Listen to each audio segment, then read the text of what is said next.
Hey, you know how to fix this? Those two images are basically what you're looking for and how to fix it. Dude, honestly, yes, that got them 20% more traffic by fixing that. Send everybody here's my checklist. Yeah. And my name is Freddie. That's all you need to do.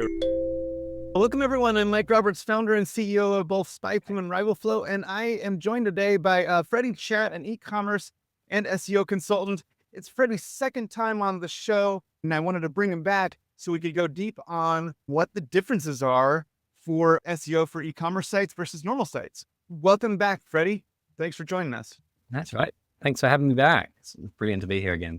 I feel like I know things about SEO, but I've never personally run an e-commerce site. And now we have lots of customers for RivalFlow that are using it to improve the content on their e-commerce site. And I know from their experience that it's quite a bit different. And I'm wondering, what are the differences for commerce sites versus normal sites, normal content sites?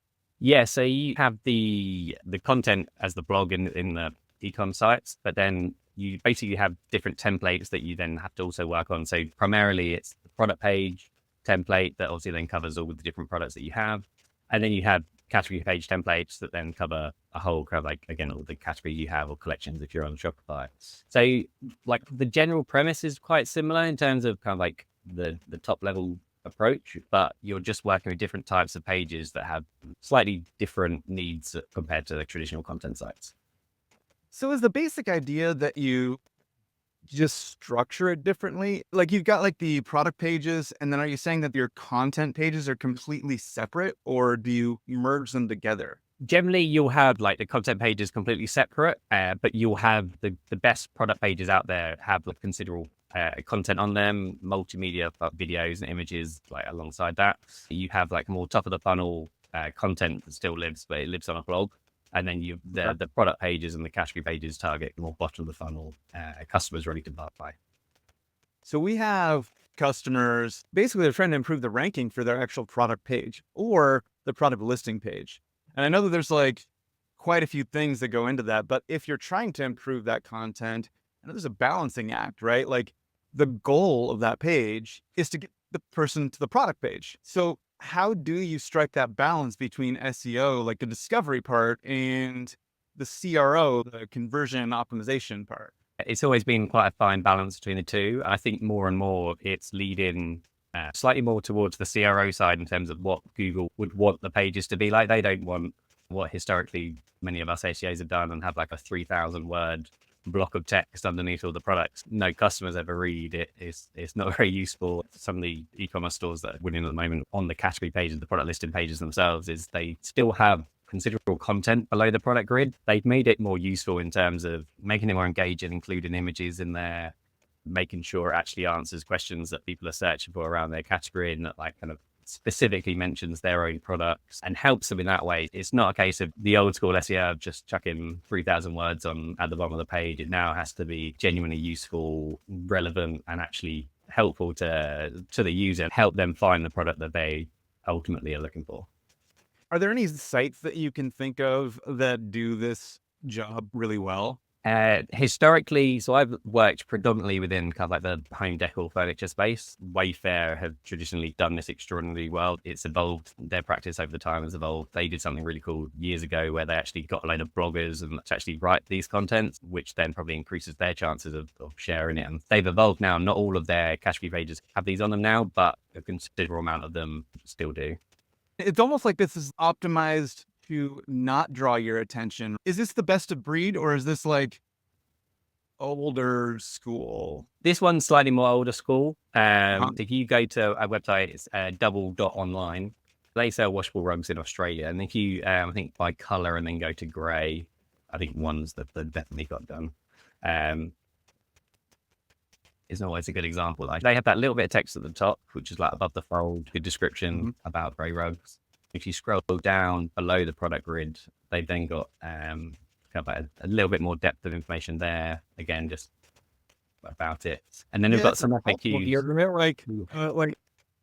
Let's talk about gray as a color broadly runs in their function. What I really like about that is that they have some FAQs down there, which actually specifically call out what colors like go with gray rugs or styles. They have the different like variations across different pages. It's actually some useful questions that customers Sure. will probably ask. And like you say, it can be tricky when everything is on this site is rugs and it's like, it's gray. This is blue. Have you done this kind of thing, and does it actually achieve the lift that you're looking for, or is it hit and miss? What's the deal? Like a smaller sites, unless you're like Wayfair do it, and obviously they're massive authority. Unless you're people like kind of Amazon with massive authority already, you don't need to do it. To be competitive as a smaller e-com brand, it's almost like a necessity to have it. It's not to say that you need it on everything, but the more competitive the term that you're targeting, the slightly more depth you need to go into to rank for it. That's perfect, because I mean, honestly, most of the people that, like, I'm sort of advocating for, they're frustrated because there's a lot of equity in that like big brand, and they're ultimately trying to like, move their way up the SERP on potentially highly competitive things. I feel like I've noticed that in e-commerce, there seems to be a component of SEO that has to do with selection and inventory. It's not purely authority, and it's not purely content. I'm wondering if that's a thing, a discipline, a subsection of e-commerce SEO, and if there's a way for people to optimize that part of the equation. There's always a balance between the number of products you have in each category. When it comes to e-commerce SEO, a brand with a low SKU count, so if you only have like 5 products, say supplements or whatever it is, you can't have lots of category pages, product listing pages, because you only have that limited number of products. So you would do slightly more of the traditional content-led SEO approach, and you'd probably create more articles, and that's how you would drive the initial traffic before you can get like the product pages themselves ranking. But on the other hand, if you've got hundreds or thousands of products, then you have the opportunity to create all these product listing pages targeting different terms. You can't just have a collection page with one product if you've got at least, say, 10 on that page. So there's a meaningful selection of products there. And that's probably linked back to whether like bounce rate and things like that are a ranking factor. Or if a user from Google clicks on a category page, goes through and there's one product, then they're like, oh, there's not much selection here. So they go back and then they'll click on another one. And then they'll see one with more range and then stick around, click through to a few products, and like kind of that. If Google is tracking that, then that's clearly a signal of engagement that, like, in theory should be rewarded, because that is a better result for that page, really. Let's say we've got this bat situation. My kids play baseball. We're selecting bats. There's drop weights and there's different lengths, and there's like, so for any given model type, there's a whole bunch of variations of the same core. Would it be better to have multiple pages, or would it be better to have like a drop down where you can choose those options, the color potentially? I think it depends on what people are searching for. So different, like certain things like sizes. So in cricket bats, they go up in sizes of size 1, 2, 3, 4, 5, 6, and then into like adult sizes. And so each of those specifically have quite considerable search volume for them, because people are searching for the specific size. So if you've got one bat that comes in all the sizes, then it makes sense to have a dedicated page to target each of those terms. In the kind of the perfect world, you still have them as a drop down on that product page to be able to select between them. So obviously the user experience and CRO aspects. So that's like kind of the dream scenario. To have a dedicated page targeting those terms is generally for a lot of this. And like some things like color, sometimes you'll need separate pages. Depends on like product to product. So at what point does Google start considering, like, I imagine there's a duplicate content component to this, right? If you want that model for like a youth, like size 1 is for kids that are 5 to 7 years old or something approximately, you might want to change the pictures of who's using it and maybe the description of like what leagues it, however it is, right? Or even going back to this gray rug situation. Well, this is a bigger rug. It covers a larger space. It might be useful for your living room versus your, I guess, smaller entry room or whatever, right? Yeah, you want to make them as unique as possible. They don't need to be kind of like 100% unique. For my cricket bat brand that we had, we created almost like landing pages for each size. We just changed, basically, it says like size 1 is for ages 5 to 7. It weighs this amount, XYZ. We fundamentally changed all the key stats, but most of the pages were still correct. And then we showed like a 5 to 7-year-old holding the bat versus the older ones were held by older kids. And that's all kind of like more the CRO stuff, but is also relevant for SEO in terms of the unique proposition. E-commerce SEO in general, if you're optimizing the CRO and the UX side of things, you are generally optimizing for SEO at the same time. Totally makes sense. Actually, the whole thing kind of merges as you really just start thinking about, this is a person coming to my shop, like my physical store, and they're bringing a small kid. And I'm going to say, here's the right app for you, and here's why. We sort of think of visitors kind of like by profiles for them, right? But realistically, if you just kind of pretend when you're writing the content that you're actually selling to the person that's looking for it, it serves the search engine and it'll improve your CRO at the same time. Yeah. But there is some aspect of it that's kind of like mind numbing, right? Mhm. Like, okay, this is a 4 foot by 8 foot rug as opposed to a 6 foot by 9 foot rug. Let's think of the way that it's different, you know?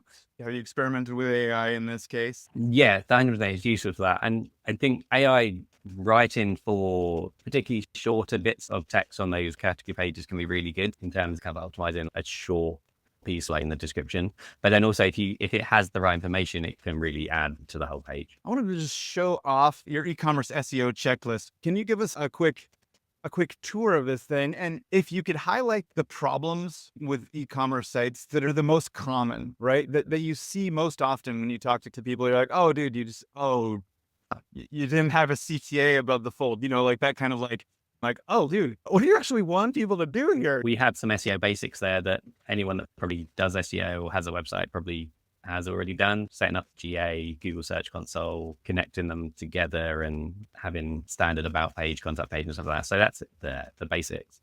And we then go on to some SEO research. So these are the key things to do if you're starting the SEO campaign, like strategy for an e-com store. What I find a lot of SEOs miss is that is the first point on here, actually talking to customers to find out their pain points.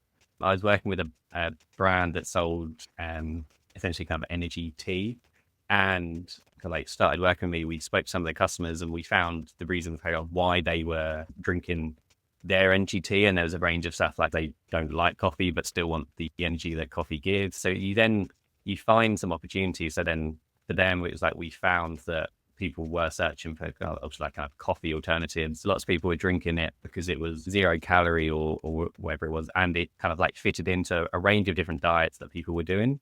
And so it was like we create content on what you can drink on the keto diet or whatever it was. I can't remember exactly what it was now. How do you actually talk to those customers, right? Like there is a tricky aspect sometimes of finding a representative sample. Like, Yeah. you know, Yeah. like how do you get that? How do you get that to happen? Yeah, some brands are quite cagey about doing this for some reason. I'm not really sure why. But like just to find out more of why their customers use them. We normally start with almost like a survey, basically the general thing of why did you choose us? Why do you use the product in itself? And a few kind of like top level questions to get some insights there. And then if there's any that really scream out in terms of we want to try and talk to these people, we'll try and reach out and see if we can get on the call with them for half an hour, an hour, just to pick their brains a bit more in depth. But normally like a survey of kind of why did you start using it and why did you choose us? And a few questions like that will just give you a few different ideas of avenues to go down. Because once you kind of like got what you can drink on the keto diet, then obviously that people are searching for that same phrase, but of every different type of diet that's out there. And if your product fits that, then you can easily roll out the same type of content and a bit more insight. They sell energy tea. So the obvious thing would just be to write about a load of tea and tea keywords and stuff like that, which may help and drive some relevant traffic. But the actual pain points that the customers are solving with your product is something that I think really helps. And then that type of insight, I guess that informs everything, doesn't it? Not just sort of the top of funnel stuff, but that pain point, if you can actually zero in on it, is kind of like where your call to action lines up. Like, don't like buy this tea. It's have more energy or whatever, or feel more, feel better. You feel Yeah. like And you're buying a bed, you're buying better career, you know, you're buying, yeah, you're buying a better life. yeah, exactly. And they ended up using some of those insights in their kind of like meta ads and all their different ads, like in terms of like where they're targeting, they can call out these specific benefits. It's not necessarily a specific SEO thing. For me, it's great for a brand to have a better understanding because there might be some reasons people are buying your product that you don't actually even know. And so I find in some of those that might unlock a whole new audience that you've never been targeting or never thought to target. And then which in itself can increase the brand's revenue outside of SEO, but all across different channels as well. So do you have any tricks to get these people on the phone, right? Is it like, hey, it's me, Freddie. I just want to know why you like my tea. And I'm wondering if you'll just hop on a call real quick. Or do you have, is it incentivized for SpyFu and for RivalFlow? I always want to like improve people's experience, but it's sometimes difficult to get those people that had like a bad experience to get them to respond. Yeah. So like we always normally incentivize the surveys. The best one that seems to work is a small voucher like store credit. Once you've got people that do that, clearly they're incentivized by store credit or whatever that Sure. is. And then, so if there's any of the responses you get back, the chances are if you've given $10 store credit for that, offering them at $50 for a half an hour of their time to do that is, the chances are if they've already done the survey, you'll probably be able to get them on a call with like kind of availability fits. Keep telling us more about this checklist. All good. Again, a bunch of kind of like pre-standard stuff in terms of keyword research and stuff in there. But you can go deeper with the pain points that you've got. Reviewing competitors is always super important in terms of not necessarily copying them, but understanding where they are versus where you are, and roughly knowing what you need to do to catch up with them. If they've got 100 products and you've only got 5 products, the chances are they can probably rank for more keywords. So it's just understanding what exactly you're competing on. Down to product pages. So the first on this list, so Shopify as a platform is fantastic. The vast majority of my clients use Shopify, and it's brilliant for so many things. They do have a native product URL structure annoyance that basically creates duplicate product pages if it lives in multiple collection pages, and they solve it with canonicals pointing back to the actual product page, but it's not a very effective solution at scale, just because Google can never actually physically crawl the sign, find the actual indexable product page. It's normally a really quick fix, literally 30 seconds of a tweak in the code. Do you see this issue often in the wild? Yeah, quite a lot. Last year, I think over 50% of my clients that kind of like start working with me, it's like the easiest win. Maybe you at a region, like you just like crawl the internet, find those issues, and then just send them a, hey, you know how to fix this? Also, here's my checklist. Yeah. And my name is Freddie. Yeah. There was one client I did this for. They were quite a big, so for the rug example, their product pages probably won't rank because they're really specific, but obviously they can rank for grey rugs, and then they have a range of grey rugs that would do it.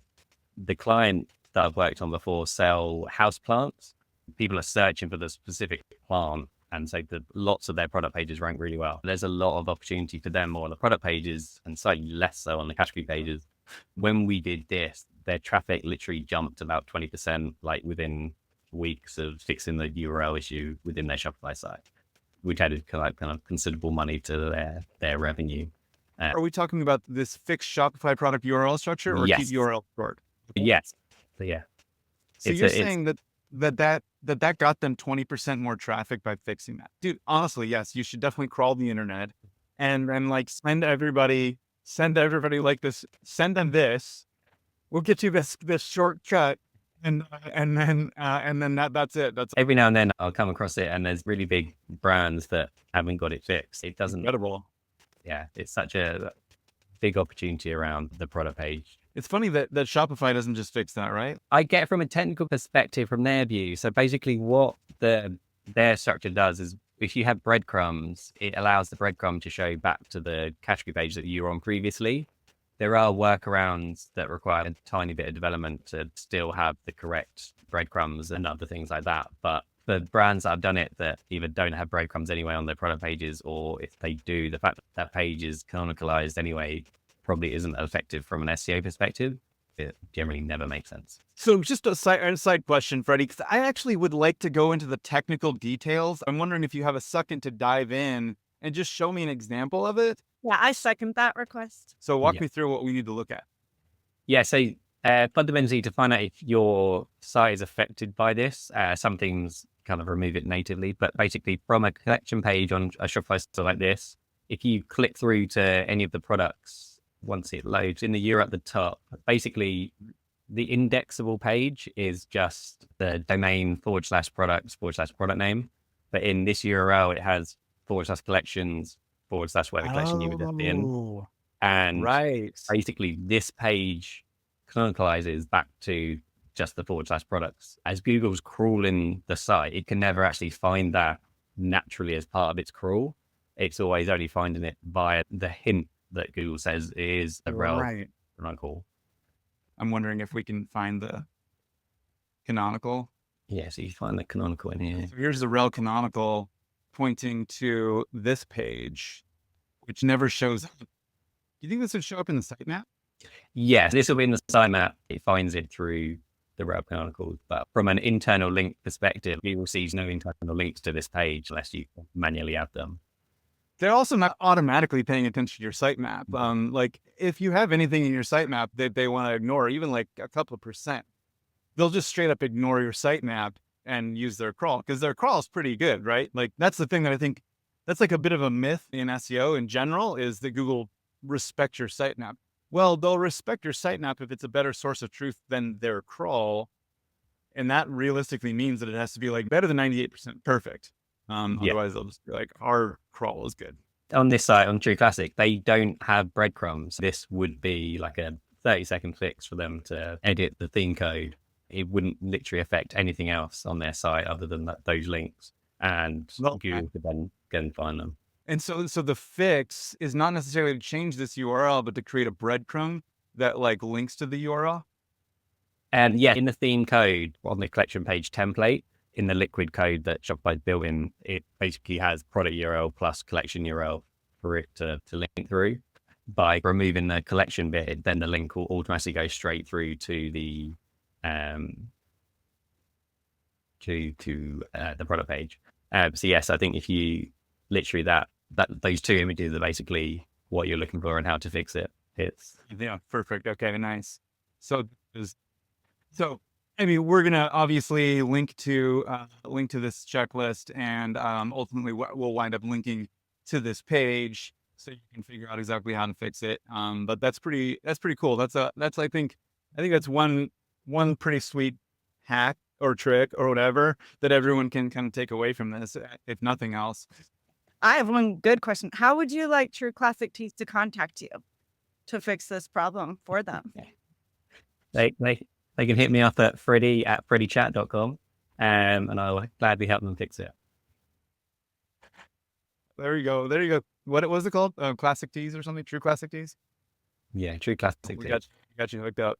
The big thing for me in the like kind of category page, product listing page section is creating sub collections to target long tail keywords. The example we used before of double online selling the rugs. If you sell rugs, like you could just target rugs, but also you sell all different colors of rugs, like kind of like they had gray rugs, yellow rugs, blue rugs, whatever that is.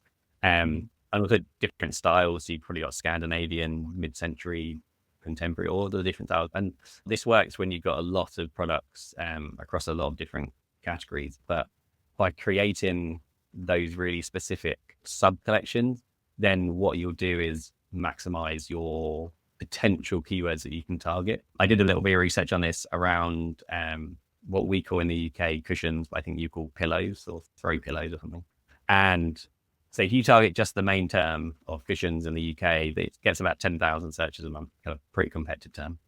But then if you target all of the different variations, I think they're added up, there was about 150 different groups of variations by color, style, shape, size, different things like that. There was over 100,000 searches a month for all of them combined. And so you essentially kind of 10x your potential ranking ability by targeting these longer tail terms on really specific collection pages or category pages. Interesting. And so is that a keyword research thing, I'm guessing, that you do, sort of type in that root word and then basically, yeah, I know on SpyFu you would be able to put in cushions, and then it would give you all the categories of words that have cushion, yeah, that's basically it. They there'll be different variations, like people will search for kind of like cushion yellow or yellow cushions, if you group them together as one sort of thing. But yeah, that's exactly that. And then by creating them, like I said, you just be able to just maximize the potential. So then I guess another way that you could do this is you could load your sort of product catalog into like ChatGPT, make a custom GPT and just say, hey, can you come up with a bunch of different categories, right? Is there any sort of technical elements? We had like one technical element, but I'm a sucker for those. With Shopify, that is the main technical thing. As you get up with scale in terms of number of, if you then got hundreds of categories and collection pages and stuff like that, the main technical thing is how do you automate the internal linking, making sure like the products do still link back to the category pages they're in, making that dynamic. So if they live in 5 categories, you have a little kind of widget on that product page that says see more, and then it links back to those category pages, building out the sub collection pages, making sure there's internal links from the higher level ones down to those yellow cushions being linked to from cushions and stuff like that, improving that crawlability of the site and making sure Google can find all these pages to give them preference and be able to rank them. This is more of a CRO thing, but I'm guessing that in Shopify, you can like define sort of cross sells, upsells, or whatever. Like you've got your Cricut bat, you obviously need some tape to go with it, some tape that actually matches it or whatever, right? Is that actually an SEO thing in that sense or not? Yeah, upsells and cross sells and stuff like that can work by putting it on the page, and if it links to that other product page, it in itself, that's another internal link through to those pages. So what can work really, really well. That is still geared more towards the CRO, increasing the average order value and lifetime value. And it's one of those times where it works both ways, and by doing something that helps the user find that right tape, find whatever else, that the accessories that go with it that will make the experience of them using that product better, then it's good for you, good for the brand, for the user, for everyone. Here's a question. This is sort of a hot take kind of question. Would you ever do an external link from an e-commerce site? There's probably not many reasons to from product pages or category pages, like kind of from your blog content on the thing page, absolutely. But yeah, taking them away from your site on a product page is probably, I can't think of ever a reason why that would be a good idea. Yeah, I don't either. I mean, like hypothetically, you might sell a bat, a Cricut bat, but not the actual tape, right? Technically, it would serve the user, technically from an SEO perspective, it would make sense. From a UX perspective, it would make sense. But even as a business owner, I'd be like, I don't know, man. I'm a believer in the UX thing, but like ultimately the purpose of this page is to cause sales to happen. Yeah. So on that page, you can like tape available elsewhere or something, and without linking, and then you could still provide the positive experience by once they've made the purchase, then being like, oh, by the way, like in an email or something like that, say, oh, by the way, if you want some tape here, like you can get it from here. So you're still, the overall user experience is still good from that side of things, but then you're not send a link, taking them away from your site and getting distracted. Possibly you could do something like on a receipt page, maybe something that happens after the purchase in general. What harm can you be doing other than creating value for them, I guess? 'Cause it doesn't seem like it should be that much of an edge case, but yeah, you're not doing external links on commerce sites. It's kind of like you're going into the commerce site and it's pretty much there unless you're on that blog content, right? Yeah, I think most effective thing in the content strategy, there's lots of stuff in there, but like kind of regularly updating content, what you create once, setting a schedule to regularly update. Most of the time when I work with new clients, they have a whole bunch of content that we can go back and update and add more depth, whatever that is. And that will see a much bigger increase in traffic rather than creating a whole bunch of new content to target new keywords. So that's probably the big call out there from the content side of things. Obviously, that's something that RivalFlow itself is absolutely perfect for. Yeah, that's actually kind of like the use case that customers are coming to us for. Ordinarily, we tell people just take what we're telling you and paste it directly into your content, and your rankings will increase. And that would also be the case with the content for the e-commerce stuff. It is the case, but it's possible that it could change your conversion rate, right? And so that's where the wisdom part comes in. I think that generally don't touch things above the fold. Like that's a pretty good, like, let's just start there. Like if you're going to optimize for SEO, don't do above the fold. Yeah, that was going to be my number one as well. You should have some description above the fold on the category product listing page, but any more depth of content should definitely be below the product grid. It's all about making sure the template that you have as an e-com store on that page can service the content that you need to add in to be able to be competitive and rank for those terms. For a lot of brands, they do the old school approach like we saw on Wayfair, where it was just like a big block of text and like it can still work, but I think the ones that I see ranking with additional content more so now these days have more meaningful content down there with images in there, with some videos if they've got videos, and just make it a more pleasant experience for the user if they do scroll down that far and actually make it genuinely helpful. 90% of your conversions, not just on commerce, but everywhere, is going to happen above the fold. On RivalFlow, we generally don't make modifications above the fold. I've written all the prompts, right? Like I know that we're basically saying, what? Your hook and your headline, those are sacred. We're not going to mess with those. I think that you could use AI to optimize stuff that's above the fold for CRO, for sure. That's funny. I didn't even steal your go-to, but that's also my kind of, I'm glad that we align on it though, actually. It's makes me feel pretty happy. Yeah. But if we're doing the right behavioral. Yeah, that's one of the things, like you say, that aligns across all different types of SEO. The concepts are still the same, just like kind of how you implement it is slightly different.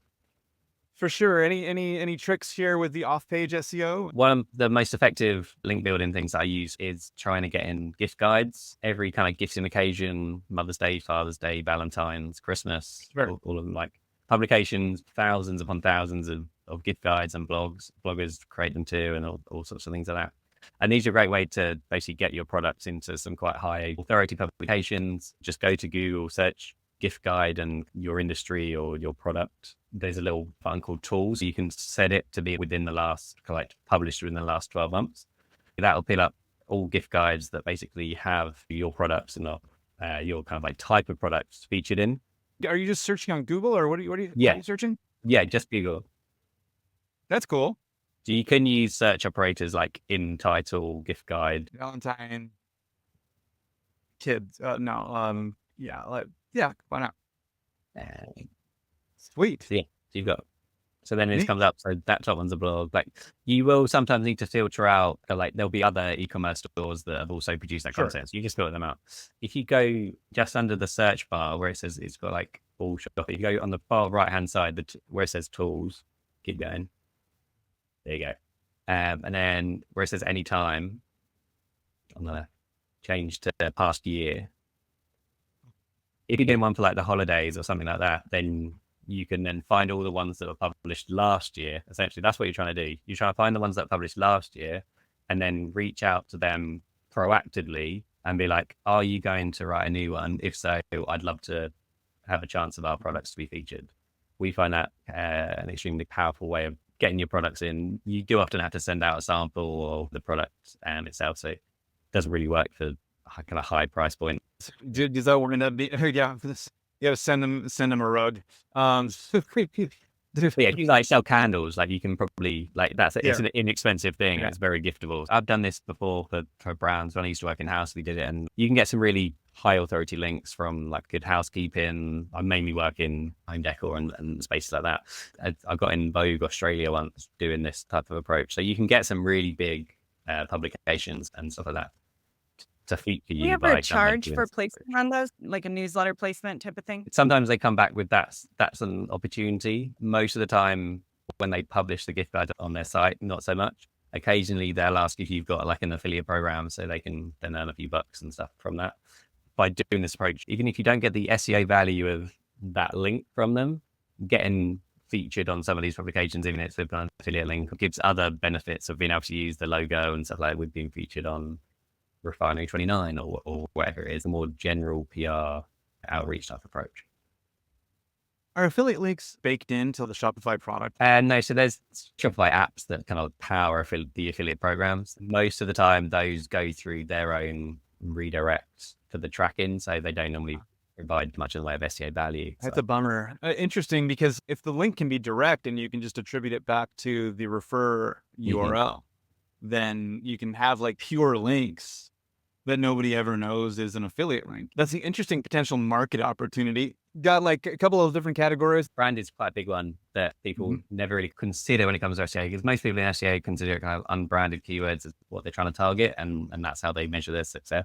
But often there's some really quick wins, because if particularly the bigger brand you are, the easier it is to rank for your branded keywords. And it's silly to not have pages that are basically targeting those terms, because you can rank within like days often.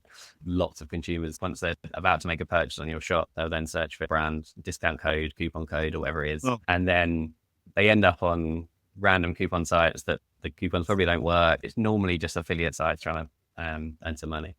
So if you create your own discount code page, there's different ways to do it. So lots of e-com stores have some sort of welcome offer pop up to get you on the email list. They have some sort of welcome offer already. So by creating basically a discount code page that targets that keyword and just basically have an email sign up and say, get this offer, a no-brainer. It's super quick to do. You're then owning that whole experience with that user. So again, it's back to the user experience positive thing. They're still getting the discount in terms of the welcome offer. You get them on the email list so you can remarket to them. Reviews page. So when you're a smaller brand growing and people are like, is this legit? They'll search your brand and reviews.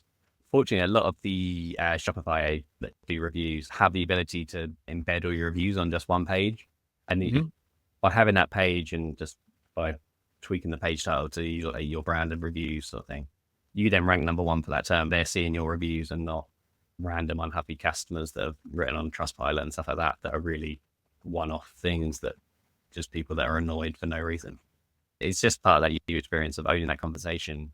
Like you can easily get this traffic. There's no reason not to own this traffic. That makes a lot of sense for anybody that has a brand, even if it's not an e-commerce site, right? That's fantastic advice for anybody. Site speed optimization and technical SEO. The site speed one, lots of Shopify apps add random stuff into the code that then just slow it down. And quite often when you remove the app, it doesn't automatically remove the code. The biggest site speed optimization for the vast majority of Shopify stores is to have a full review of the theme code for the color of the apps if you're not using them, and then a color in the code of any of the old plugins or apps that you're not using. That's the biggest win for most Shopify stores. Shopify itself does quite a lot of this stuff in terms of the opportunity there. You're talking about like making sure that you don't have scripts and stuff like that loading that you don't need. Yeah. Makes sense. Yeah. And how do you audit that exactly? Normally you need like a specialist developer that can see what is currently being used and what isn't being used. Often they'll give you then a list of like, these are the scripts and tags that are currently firing. Which of these are you using versus not? So obviously the most people are using the Meta pixel and stuff, all the pixels and stuff like that they still need. But there's probably a whole bunch of older stuff that doesn't get used, or they've installed like the Pinterest pixel, done an ad once and never used it again and stuff like that. They could probably just remove and improve their site. I think you can just paste that into ChatGPT and be like, what scripts are running here? And it'll most likely tell you what all is getting called. I think you could also just download the page and paste it in ChatGPT and then say, what scripts are running on here? Are there any that I might not need or anything that are duplicate? Just to have that list of what is running, you'll give you an idea of kind of like if there's any legacy stuff in there that you don't need anymore. I mean, ChatGPT is kind of a specialist developer these days. You can ask it, are there any threading issues? Are there any sort of performance bottlenecks? Is there any string parsing problems or whatever going on in here? Or things to be optimized? You need data structures that are wrong. So I guarantee it can read your JavaScript to find stuff like that. I haven't used it for that, but I would highly recommend giving that a shot if you want to be a one-man band. Started working with a couple of clients last year who hadn't even submitted their sitemap to Google Search Console. One of them was quite small and it still made a noticeable difference just by submitting the sitemap. It's an easy thing to forget. Like it's almost something that I missed that I just presume that everyone's already done. And that can actually make a really helpful impact. The main technical SEO for ecom with most clients being on Shopify was that product URL thing that we discussed earlier. I feel like if I could like throw one thing out there for the world is get familiar with the annoying idiosyncrasies of Google Search Console, because it truly has the best data that's available for most SEO stuff. I feel like it's easy to forget some of the things you can do in it. You get so used to using these other tools. Well, listen, Freddie, I really appreciate you coming on. It's been a fantastic time. I learned quite a few things, and frankly, I actually found some things that we're going to need to do, some of those branded SEO things. How have I not in 20 years, made a discounts page? It just didn't seem like, I don't know, it never occurred to me, but absolutely we should be ranking number one on that. Obviously. I really appreciate it. I think my customers will get a lot of value. The audience is going to be amazed, and we're going to cut this up into a bunch of different things. I'm glad we got to go deep on stuff. It's been fantastic. Thanks for coming. That's right. Thanks for having me. It's been Been fantastic to be here. Right on. Have a good one. And you take care.